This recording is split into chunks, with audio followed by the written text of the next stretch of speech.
वगैरह में दर्शन होते हैं वो अलग बात है।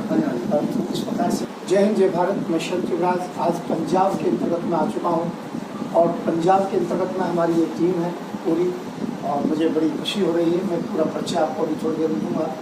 मैं इतना जरूर बता रहा हूँ, चुनाव की सरगर्मी बहुत तेज हो गई है। उत्तर प्रदेश में हमारी 30 पार्टियाँ मिलकर के भारतीय जनता पार्टी के साथ चुनाव लड़ने हमारा तीसरा मोर्चा है। पंजाब में ही इसी प्रकार की स्थिति होगी, हमारा पूरा मोर्चा होगा, 40-45 पार्टियाँ होंगी हमारे साथ में। जब हम महंगाई को समाप्त करेंगे, हम बेरोजगारी को समाप्त करेंगे, हम कट्टरपंथियों को भी बिल्कुल मुँह तोड़ जवाब देंगे। हम केवल विकास की बात करते हैं, शिक्षा सुरक्षा की बात करते हैं, हम मुद्दों की बात करते हैं। अब की बात अम्बेडकरवादी सरकार, ये हमारा नारा है। हर प्रदेश के अंतर्गत में ये नारा रहेगा और राष्ट्रीय स्तर पर 2024 के अंतर्गत में तो आपको मालूम है अब की बार मूल निवासी सरकार या अम्बेडकरवादी सरकार, इस प्रकार से हमारा जो नारा है। तो आप लोग आइए मिलिए, हम पंजाब को मजबूत करते हैं। मैं शंत युवराज आज पंजाब के अंतर्गत में आया हूँ अपने केंद्रीय कार्यकारिणी मेरे साथ। धन्यवाद। जय हिंद जय भारत। संत परमवीर जी महाराज के शरणागति में आशीर्वाद देने के लिए पंजाब के अंतर्गत में आया हूँ और मैं यही आशा करता हूँ कि हमें पूरा अच्छी प्रकार से आशीर्वाद स्वामी जी देंगे, जिससे कि हमारे जितने भी लोग हैं सबकी भागीदारी आने वाली पंजाब सरकार के अंतर्गत में हो। मैं शंत युवराज राष्ट्रीय अध्यक्ष भारतीय जनजागृत पार्टी, और संतों की कृपा चाहिए। संतों की कृपा के बिना एक पत्ता भी नहीं हिलता है। और पंजाब के विषय में तो खास करके सुना है, पंजाब तो संतों की कृपा के ऊपर ही, गुरुओं की कृपा के ऊपर ही चलता है। तो आज मुझे इस दरबार में आकर के एहसास हुआ कि वास्तव में ऐसा है। और मैंने जो यहाँ पर देखा, मैंने हर जगह पर देखा कि संतों को भेंट दक्षिणा दी जाती है और संत लक्ष्मी की कृपा कर रहे हैं, सबके ऊपर आशीर्वाद दे रहे हैं। ये असली और सच्चे संतों की पहचान होती है। मैं ऐसे सदगुरु की शरणागति में कोट-कोट प्रणाम करता हूँ।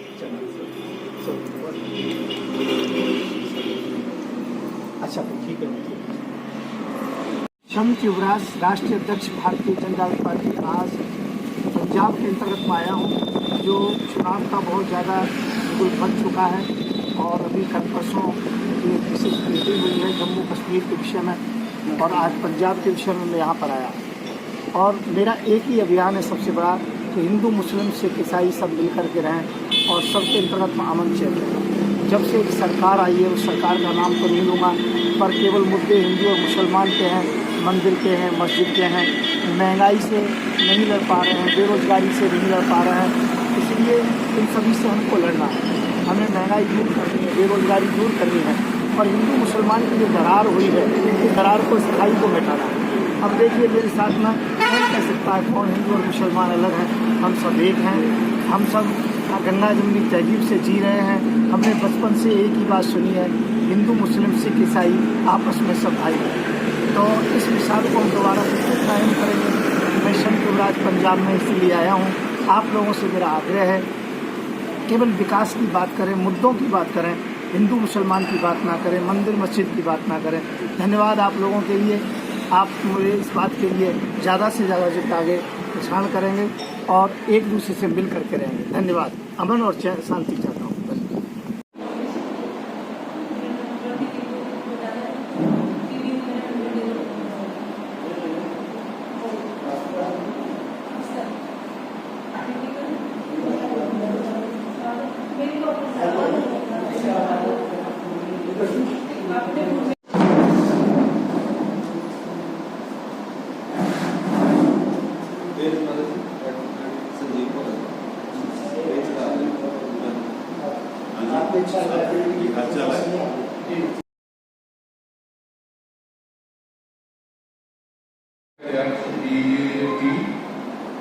ਸਾਡੇ ਦਰਮਿਆਨ ਆਪਣੇ ਸਮੁੱਚੇ ਸਾਹਮਣੇ ਨਾਲ ਪਹੁੰਚੇ ਮੈਂ ਇਹਨਾਂ ਦਾ ਅੰਬੇਡਕਰ ਪੁਤਲਾ ਨੇ ਸੈਂਟਰ ਕਰਨ ਵਿਜ਼ਿਟ ਕਰਨ ਦੇ ਲਹਿਰ ਦਾ ਧੰਨਵਾਦ ਕਰਦਾ ਹਾਂ। ਉਹਨਾਂ ਦੇ ਨਾਲ ਸਾਡੇ ਰਣਜੀਤ ਕੌਰ ਜੀ ਔਰ ਮਾਨਯੋਗ ਹਰਜਿੰਦਰ ਰੱਤੂ ਜੀ ਉਹ ਵੀ ਪਹੁੰਚੇ ਨੇ।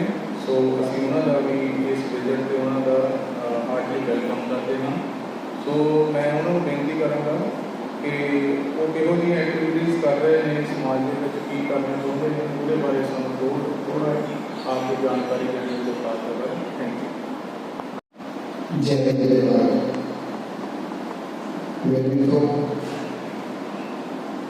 मैं शनि दास। आज मुझे बड़ी प्रसन्नता हुई है, बड़ी खुशी हुई है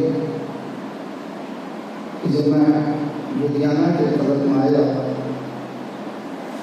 तो मुझे बताया गया कि बाबा साहब भीमराव अम्बेडकर जी के नाम से लाइब्रेरी चलती है। तब से बड़ी उत्सुकता रही मुझे कि मुझे उस लाइब्रेरी में जाकर के देखना चाहिए जो बाबा साहब के विषय में पूरी जानकारी देते हुए। मैं एक बात कहना चाहूँगा कि जो आज तक कई युगों से, हजारों साल से जो किसी ने भी नहीं दिया वो देश के लिए बाबा साहब ने दिया है। उसका सबसे बड़ा कारण यह है, और लोगों ने क्या दिया। हालांकि उस समाज का मैं हिस्सा हूँ, ये मेरा दुर्भाग्य है। उस समाज में मैं पैदा हुआ हूँ जहाँ छुआछूत शुरू हुई थी। देश का दुर्भाग्य यह रहा कि देश को छुआछूत दी गई। जिस मंदिर को दलित बनाता, उसी मंदिर में दलित को प्रवेश करने के लिए निषेध रहता, लज्जित रहता, मोरालिटी रहती। जिन दलितों के वोट से आज बड़े बड़े नेता जीतते हैं, बाद में उन दलितों की तरफ ध्यान नहीं रखते, उन्हें हिस्सेदारी नहीं देते। समाज को तोड़ने का काम किया लोगों ने अपने निहित स्वार्थ में, और वो अब से नहीं। अभी एक विवाद चला मेरे ऊपर, भाजपा वालों ने कहा कि हमें राम का विरोध क्यों करोगे। मैंने कहा हमें नहीं चाहिए राम राज्य। जिस राम राज्य के अंतर्गत में समूह का संघ से अलग कर दिया जाता, उस राम राज्य की आवश्यकता है। राजनीति के अंतर्गत में सर अलग होना बहुत बड़ी बात नहीं है, और उसका कारण तो होना चाहिए। बिना कारण के, कारण कितना था, ये छोटी जाति से ये भजन नहीं कर सकता है, साधना नहीं कर सकता है, लोगों को शिक्षा नहीं दे सकता है। कहीं ऐसा ना हो कि छोटे जिसे तुम कहते हो वो पढ़ने जाए, और पढ़ने गए तो छोटे कहाँ रहेंगे, वो दलित कहाँ रहेंगे। इसलिए सबसे पहले राम जी के जमाने में भी शिक्षित होने से लोगों को रोका गया। ये सबसे पहला हुआ। तो मैंने कहा मुझे ऐसा राम राज्य नहीं चाहिए। केवल समाज को समझाने के लिए सभी के झूठे पेड़ को खा लिए ना। जैसे बेटा जाकर के किसी भी दलित के घर में चाय के लिए थे, परंतु चाय पीने से बराबरी नहीं हुई। बराबरी होने का कारण और भी कई चीजें होती है, तो वो बाबा साहब ने दिया है। अब कोई लोग कहते हैं कि आरक्षण दिया, आरक्षण 10 साल के लिए दिया, बाद में क्यों चलता है। तो मैंने इस बात का जवाब दिया है कि जब तुम्हारा आरक्षण लाखों साल तक चलता रहा, हजारों साल तक चलता रहा, तो ये आरक्षण यदि 100-200 साल चल जाए तो दिक्कत क्या है। अभी तो फिर 70 साल में है। अब कहते हैं कि भाई वो आरक्षण कौन सा है, तो मैंने इसलिए दलील दी कि पूछिए वेद पर वेद को नहीं ना, और शूद्र ना बोल ज्ञान कर देना। ये आरक्षण नहीं है, पहला आरक्षण।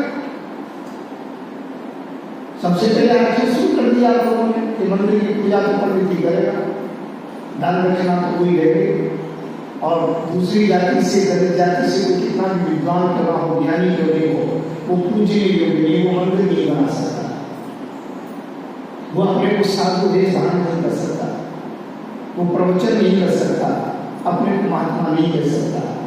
तो ये मैंने आरक्षण नहीं है तो क्या है। आरक्षण सबसे दूसरे ने दोनों शुरू किए। मैंने कहा जो चल रहा है उसे चल रहे हैं। तो बाबा साहब ने समाज के लिए जो दिया उसे अच्छी प्रकार से हमको सोचना होगा, उसी के मार्ग पर चलना होगा। मैं ऐसा नहीं कि सदैव से ऐसे विचार में रहे हों, हो सकता है कि मेरे विचार गलत रहे हों,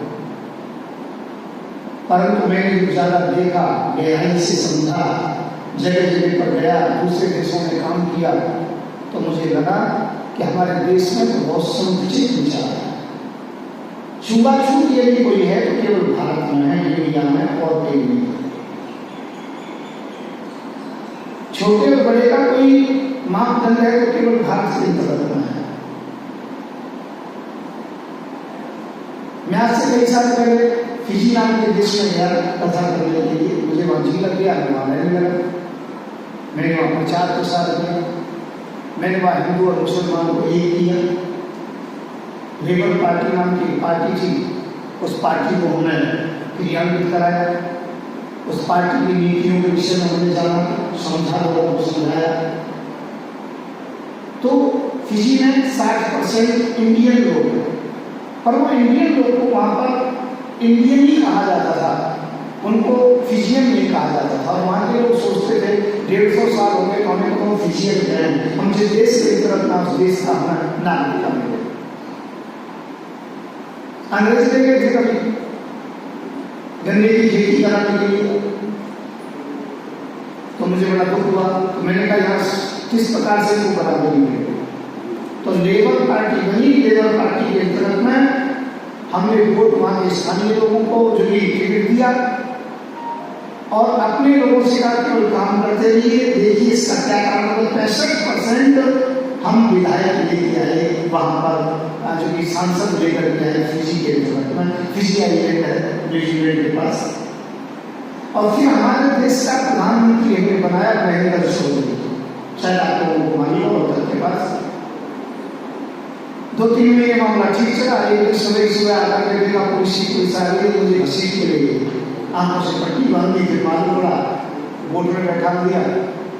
और जब एक टापू पर मेरी आंखें की पट्टी खोली गई तो वहां पर 70-80 व्यक्ति थे हमारे, जो लगभग सांसद थे, प्रधानमंत्री जी भी थे हमारे साथ। हमें वहां 28-30 दिन तक बिना कुछ खाए पिए रखा गया। इमली का पेड़ पर से पत्ते खा लेते थे, और जो फिजी के लोग थे वो तो मछली भी खाते थे, मैं तो मछली खाता नहीं था, तो वो जो पकड़ कर खा लेते थे। पानी बरसता था, छोटा टापू था, गड्ढे में पानी भर जाता, उससे पानी पी लेते थे। बीमार पड़ गए। भारत तक को हाथ लगाई गई, भारत में भी हमारी बात को नहीं सुना। इंग्लैंड की जो महारानी ने हमारी बात को सुना, फिर हमें समझौता के लिए बुलाया गया। तो मैंने एक ही समझौता रखा कि जो इतनी भी वहाँ इंडिया में उसी का सम्मान करते हैं, समाज में आज इज्जत मिलती है। यदि दलित समाज के लिए, मूल निवासियों के लिए कोई इज्जत मिली है तो बाबा साहब की वजह से मिली है, इस बात का ध्यान रखिएगा। तो बाबा साहब जी के जान के परमात्मा हैं, जिन्हें भगवान की संज्ञा दी है तो कम नहीं है। उन्होंने समाज के लिए बहुत कुछ किया है और उनके कार्य को अब आगे बढ़ाना आपका काम है। सबसे ज्यादा बच्चों को शिक्षा पर जोर देना है, जो धीरे धीरे करके उस विषय को आगे बढ़ाया जा रहा है। दूसरा ये कहूँगा, राजनीति के तरफ में अपनी भागीदारी होनी चाहिए, वो भी धीरे धीरे करके ठीक चल रहा है। हमने भारतीय जनता पार्टी बनाई, उसके अंतर्गत में दलित और जितने भी मुस्लिम हैं अर्थात मूल निवासियों को हमने जो नारा दिया है, अब की बार अम्बेडकर वादी सरकार, अब की बार अम्बेडकर सरकार, ये हमने जो भी नारा दिया है।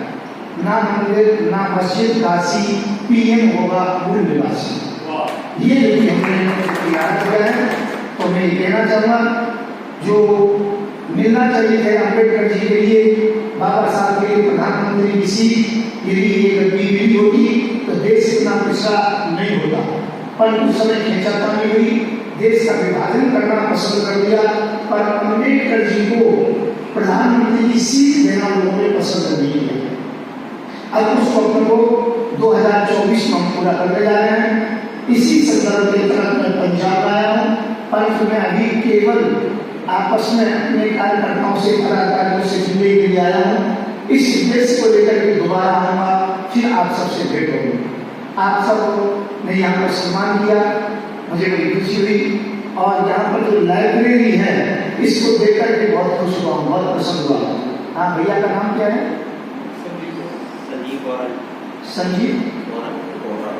संजीव जी के लिए मैं धन्यवाद दूंगा कि उन्होंने इतना बड़ा अथक प्रयास किया, इतना बड़ा काम किया और हम उनके आभार प्रकट करते हैं। हमारी सेवा की जब भी कोई जरूरत हो तो मुझे बताएं और आगे बढ़ाएं, मानवता को आगे बढ़ाएं। यदि आप लोग आगे बढ़ेंगे तो समाज आगे बढ़ेगा, यही मेरी प्रार्थना है। धन्यवाद आप लोगों के लिए। गणमान्य व्यक्ति यहाँ पर बैठे हुए हैं और मैं बड़ा खुश हूँ, बड़े प्रसन्न हूँ, सभी के लिए धन्यवाद देता हूँ। अब हमारी पार्टी भी धीरे धीरे करके आ रही है पंजाब के तरफ में और हमें विश्वास है कि ज़्यादा नहीं तो कम से कम हमारी पार्टी की बैसाखी को पंजाब सरकार कर देगी। धन्यवाद आप सभी के लिए। मैं सभी के लिए जय हिंद, जय भारत, जय भीम कह करके अपनी वाणी को विश्राम देता हूँ। धन्यवाद आपको। नमस्कार।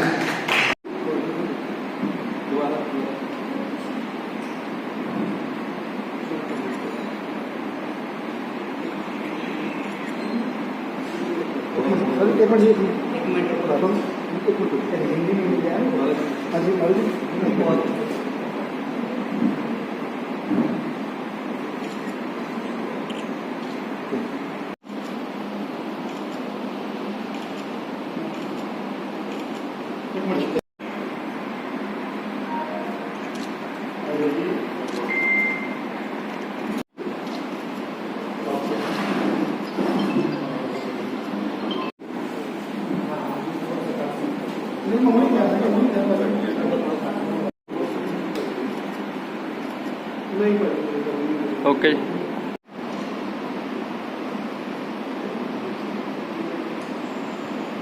ओके जी।